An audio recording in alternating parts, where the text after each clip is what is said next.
आदाब, नमस्कार, जय महाराष्ट्र। आप देख रहे हैं मुंसिफ टीवी। पहले हेडलाइंस।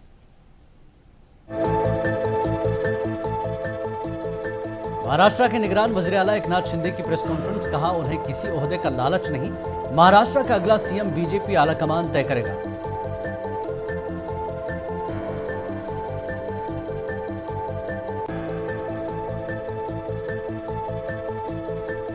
महाराष्ट्र में बीजेपी क़यादत वाले इत्तेहाद ने अभी तक वज़ीर आला के इंतखाब का नहीं किया फैसला। फडणवीस ने कहा, गुफ्तगू जारी है।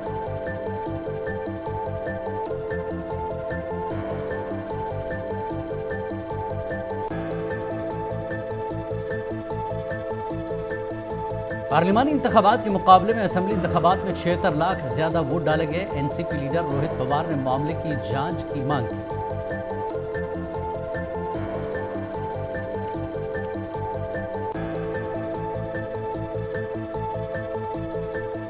शिवसेना यूबीटी के लीडर संजय राउत ने ईवीएम पर उठाए सवाल। बैलेट पेपर के जरिए चुनाव कराने के मुतालबे का किया इरादा।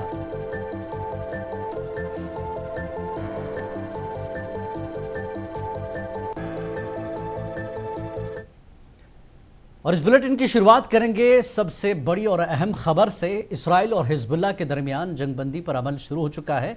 दोनों फरीकों ने अमेरिका और फ्रांस की सालिसी में तय पाने वाले मुआहदे को कबूल कर लिया है। अमेरिकी सदर जो बाइडेन ने व्हाइट हाउस में अपने रिमार्क्स में कहा कि ये मुआहदा गुज़श्ता साल गजा जंग से शुरू होने के बाद से इस तनाज़े के खात्मे के लिए रास्ता साफ करता है, जिसमें हज़ारों अफराद हलाक हो चुके हैं। इसराइली वज़ीर आज़म बेंजामिन नेतन्याहू ने इससे पहले कहा था कि वो जंग बंदी के मुआहदे पर अमल दरामद के लिए तैयार हैं। साथ ही उन्होंने कहा कि हिजबुल्लाह की जानिब से किसी भी खिलाफ वर्जी का भरपूर जवाब देंगे। हुक्काम का कहना है कि लेबनान में जंगबंदी के मुआहदे के तहत इसराइली फ़ौजियों को जनूबी लेबनान से इनखला और लेबनान की फ़ौज को इलाके में तैनात करने की ज़रूरत है। लोग तबाह हाल इलाकों में अपने मकानों की तरफ इस ऐलान के साथ ही पहुंचना शुरू हो गए थे।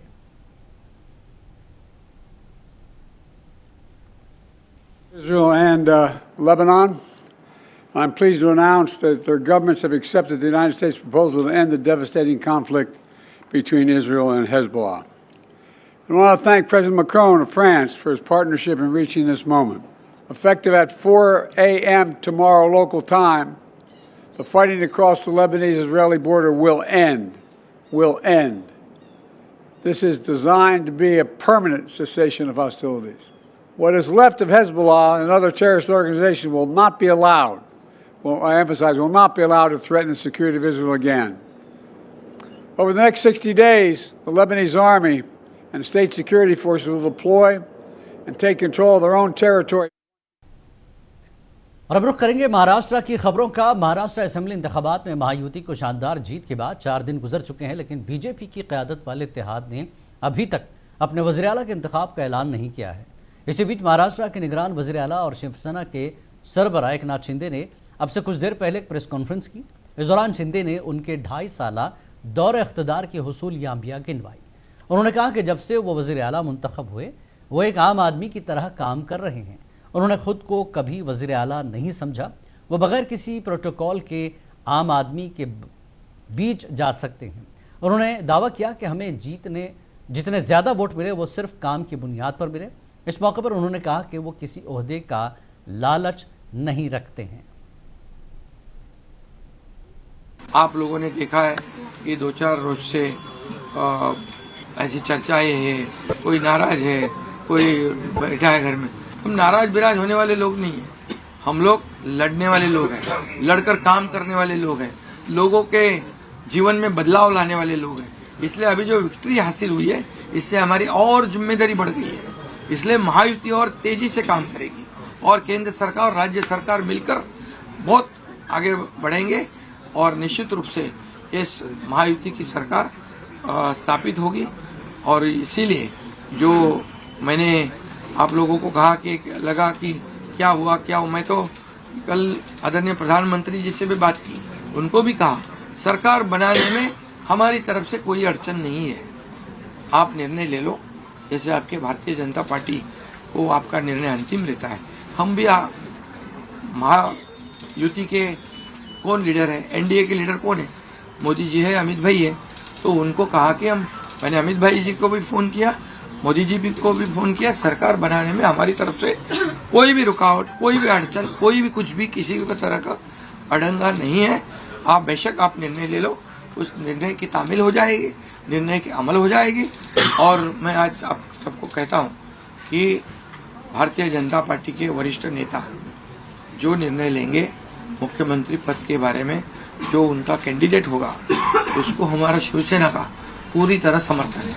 पूरी और आइए मज़ीद जानकारी के लिए बात करते हैं। महाराष्ट्र मुंबई में हमारे नुमाइंदे साजिद खान इस वक्त फोन लाइन पर मौजूद है। साजिद खान, जिस तरह से आज उन्होंने अपने काम का ब्यौरा दिया, शिंदे ने प्रेस कॉन्फ्रेंस कर और ये कहा कि बीजेपी आला कमान पर सीएम के फैसले को उन्होंने छोड़ दिया है, यानी यहाँ पर, और दूसरी बात, अगर वो जो भी फैसला करते हैं वो काबिल कबूल है, क्या मतलब निकाला जा रहा है सियासी हल्कों में इसका? देखिए, अभी सीधा सा मतलब है और बहुत आसान सा मतलब है, जिसको समझना बहुत मुश्किल नहीं होगा जिलानी जी कि अब वो उन्होंने विड्रॉ कर लिया है।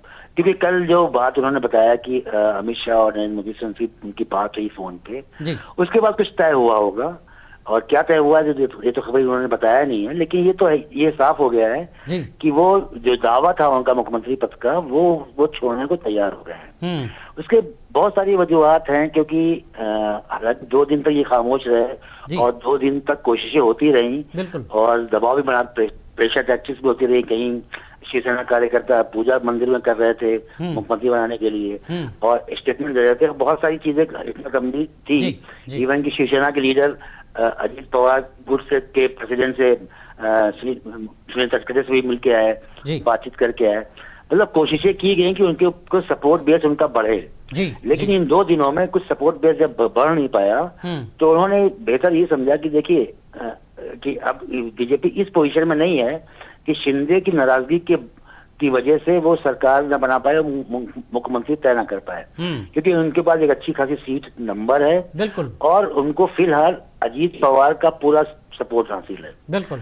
तो ऐसी सूरत हाल में उनको ये कंप्रोमाइज करना उनकी मजबूरी भी थी।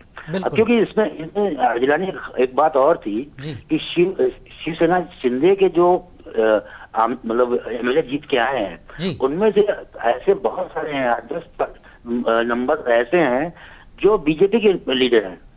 बीजेपी के जो लीडर थे वो शिवसेना के निशान पर जीत कर आए हुए हैं। तो इस तरह से देखा जाए तो नंबर बहुत कम हो जाते हैं बिल्कुल शिंदे के, वो बार्गेनिंग की पोजीशन में नहीं रह पाते। तो इसलिए उनको कंप्रोमाइज करना, उनकी आज बॉडी लैंग्वेज भी यही बता रही थी कि वो पूरी तरह से कंप्रोमाइज के मूड में है। और ऐसे भी अजीत पवार की तरफ से कोई ऐसी नाराजगी या फिर रुकावट की बात नहीं आई, वो बिल्कुल खामोश हैं और वो सपोर्ट देकर सरकार में रहना चाहते हैं। तो देखिए जिलानी, उन्होंने पूरे खुल के सपोर्ट किया है। उनके जितने भी प्रवक्ता हैं, जो उनके लीडर से हमारी बात हुई है, उन्होंने खुल के कहा कि हमें देवेंद्र फडणवीस चाहिए। उसकी मैंने वजह पूछी, भाई क्यों इतना सपोर्ट देवेंद्र फडणवीस को, क्यों एक नाथ शिंदे क्यों नहीं? तो देखिए ये इंटरनल चीजें होती हैं कि वे काम करवाने की हद तक जो लोग कहते हैं कि देवेंद्र फडणवीस ज्यादा बेहतर तरीके से कर पाते हैं लोगों की जो काम लेके जाते हैं कार्यकर्ता या नेता दूसरी पार्टियों के, तो देवेंद्र फडणवीस उस पर कोऑपरेट करते हैं। अभी पिछले दिनों हमारी जो और दूसरी चीज साजिद खान, और दूसरी चीज ये भी है कि नंबर का खेल भी है अब यहाँ पर, क्योंकि बीजेपी एक बड़े नंबर के साथ ऊपर आई है। हाँ, नंबर का खेल है, और नंबर तो खैर 19 में भी ज्यादा था, लेकिन वहाँ पोजीशन वैसी नहीं थी। उस वक्त उनके पास सपोर्ट बेस नहीं था और डरे हुए थे कि अगर वो मिनिस्टरशिप की मांग करते हैं तो बाकी पार्टियां भाग जाएगी। लेकिन इस बार ऐसी सिचुएशन नहीं है। यानी शिंदे नाराजगी के लिए, शिंदे के लिए नाराजगी का कोई रास्ता नहीं छोड़ा, क्योंकि अजीत पवार पूरी तरह से साथ खड़े हैं। अगर अजीत पवार अकेले भी आते हैं तो ये सरकार बीजेपी की बन जाएगी हर हाल में। हाँ डेफिनेटली, वो उसमें दो राय नहीं। देखिए अजीत पवार की चीज बोलिए, सवाल पर रह रहे आप जी। वजह अजीत पवार अकेले भी आते हैं तो बीजेपी का वजीर आला और बीजेपी की सरकार एक तरह से गठबंधन में बनेगी।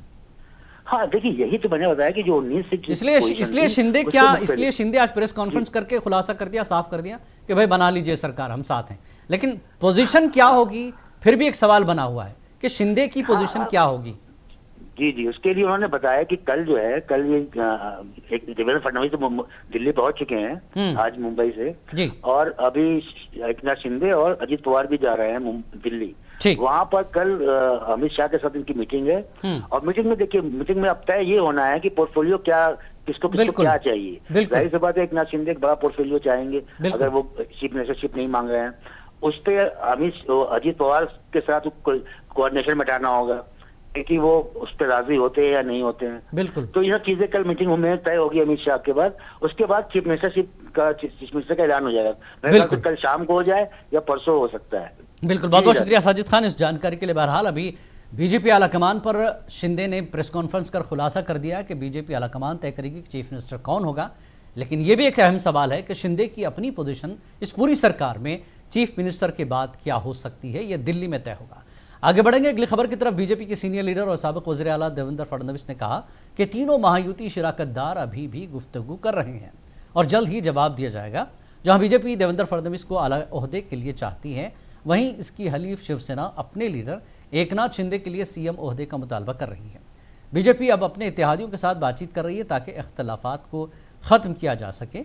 जहां अपोजिशन वज़ीर आला के इंतखाब में ताख़ीर पर सवाल उठा रही है, वहीं बीजेपी ज़राए का कहना है कि उन्हें हुकूमत बनाने की कोई जल्दी नहीं है।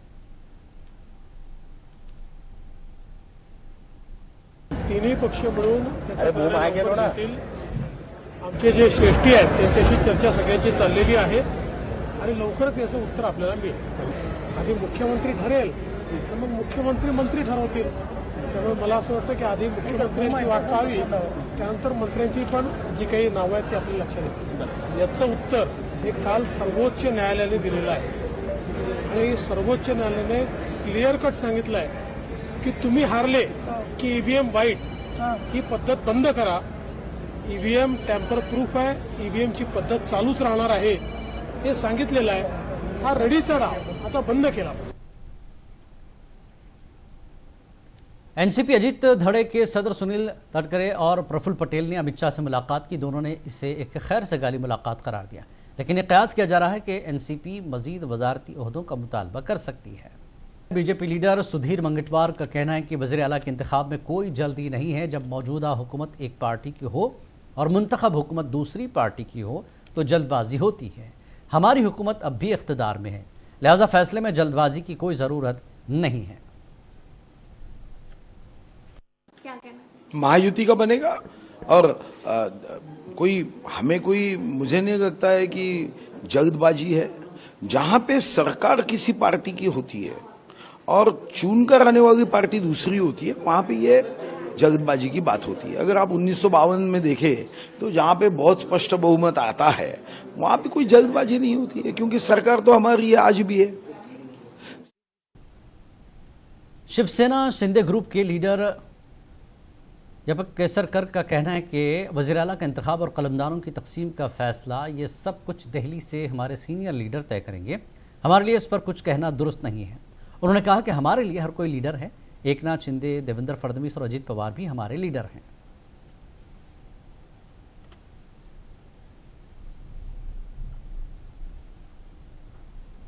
अच्छा रिजल्ट देंगे। क्या डिप्यूटी सीएम आप लोगों को मिल रहा है या फिर किसी दूसरे? देखिए ये सब चीजें है ना, ये सब जो हमारे वरिष्ठ नेता है वो दिल्ली से तय करेंगे। इसके बारे में हमने कुछ बोलना ठीक नहीं है।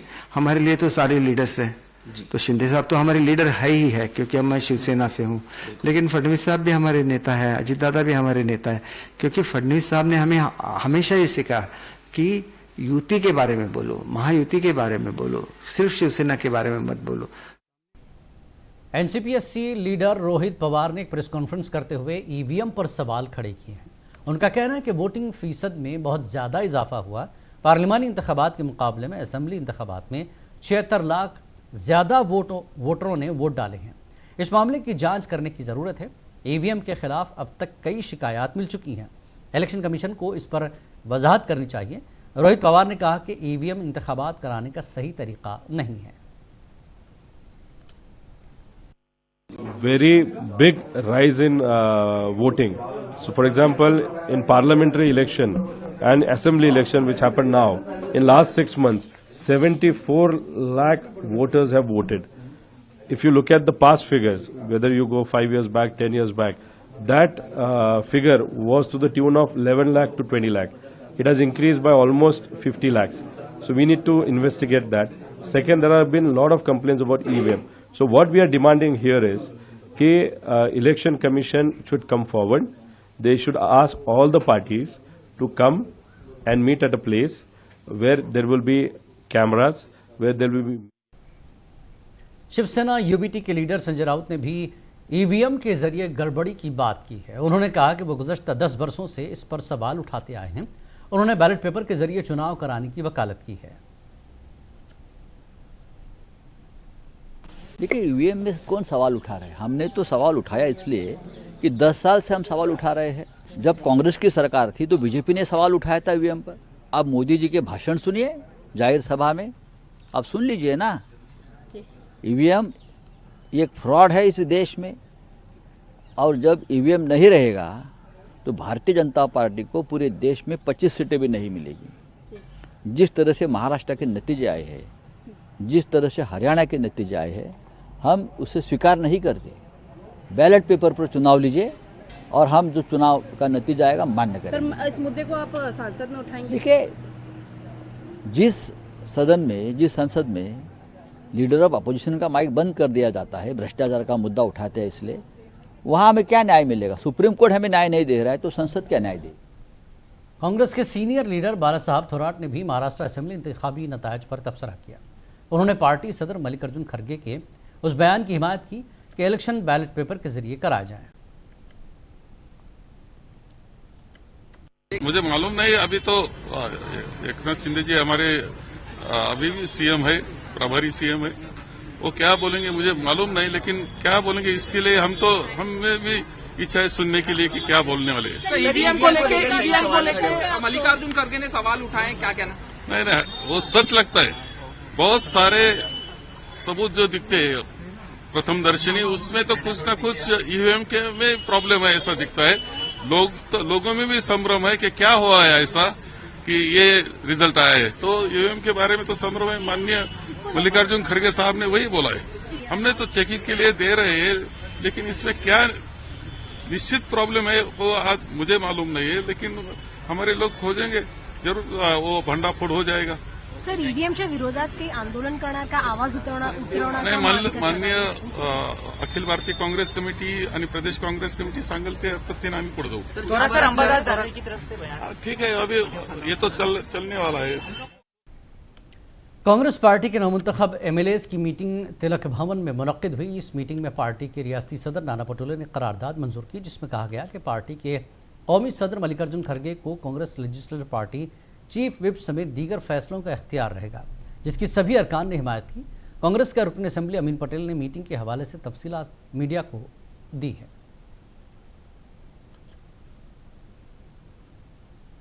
जीत के आए हुए एमएलएस की मीटिंग थी। नाना पटोले जी ने प्रस्ताव रखा, नितिन राउत जी, विजय वडेट्टीवार जी और अमित देशमुख जी उसके अनुमोदक थे।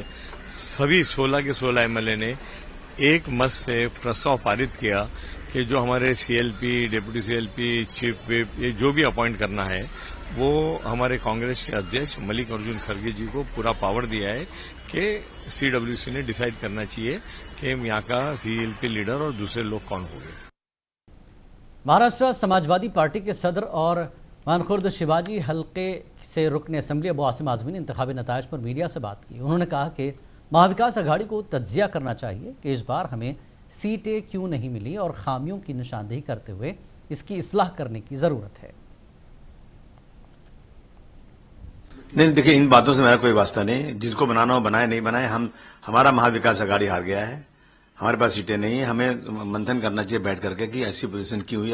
अभी कुछ महीना पहले पार्लियामेंट इलेक्शन हुआ था, उसमें बहुत अच्छा जो है महाविकास अघाड़ी इंडिया अलायंस ने काम किया था। और इसमें ये हो गया, इसमें हमें सर जोड़ के बैठना चाहिए और अपनी जो गलतियां उसको सुधारना चाहिए। अब जिसकी सरकार आ रही है वो ये मुख्यमंत्री बने, कोई मंत्री बने, मैं सबको बधाई देना चाहता हूं। हाल ही में मुनक्किद होने वाले महाराष्ट्र असेंबली इंतखाबात के नतायज पर आवाम में शुकूक व शुबहात पैदा हो गए हैं।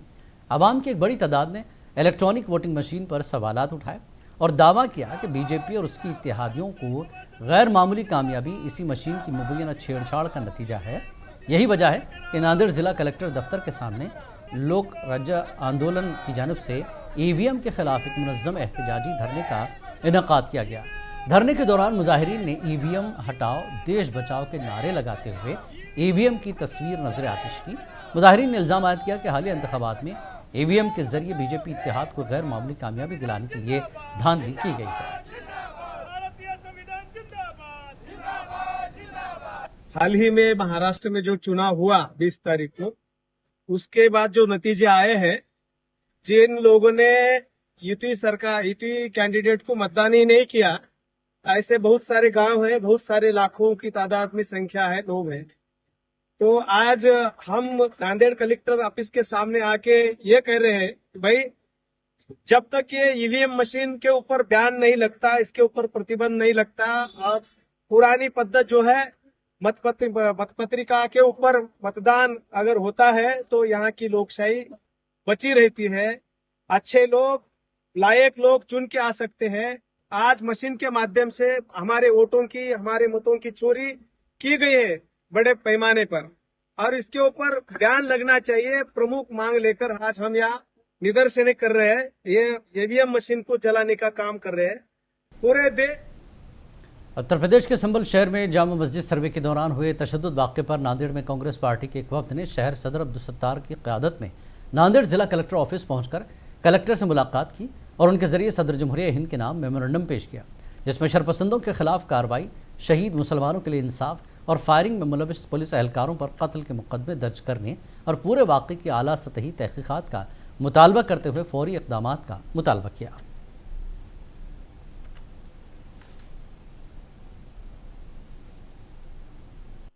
उत्तर प्रदेश संभल में जो वाकया हुआ, इसके बारे में आज हमारे पूरा शिष्टमंडल सभी कारपोरेटरों ने दिए कि जो लोग 5 लोग जो शहीद हुए मस्जिद को उठाने के बारे में, और जो तरह से जो 1947 में जो कायदा था कि भाई जिस तरह से 1947 के जो इबादत गाह हैं उनको वैसी रखना, पार्लियामेंट में जो है कायदा पास हुआ था 1992 में कायदा पास हुआ था कि जो 1947 के जो इबादत गाह है उसको जैसे कि वैसे रखना, उसको ढालने के बोलपन, उसका उत्तर प्रदेश की सरकार उल्लंघन कर रही है और बिला वजह एक कम्युनिटी को टारगेट कर हमारे इबादत गाह को शहीद करने का काम कर रही है। इसलिए मंगल की शाम को कल्याण अधरवाड़ी इलाके में वर्टेक्स हाउसिंग कॉम्प्लेक्स की 15वीं मंजिल पर आग भड़क उठी, जो तेज़ी से 16वीं मंजिल तक फैल गई और 14वीं मंजिल के अपार्टमेंट्स को जुज़वी तौर पर मुतासर किया।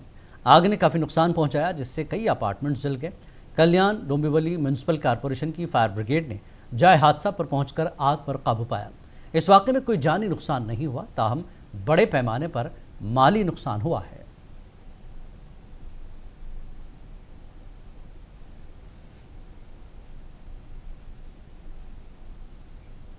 जय महाराष्ट्र में फिलहाल इतना ही। आदाब।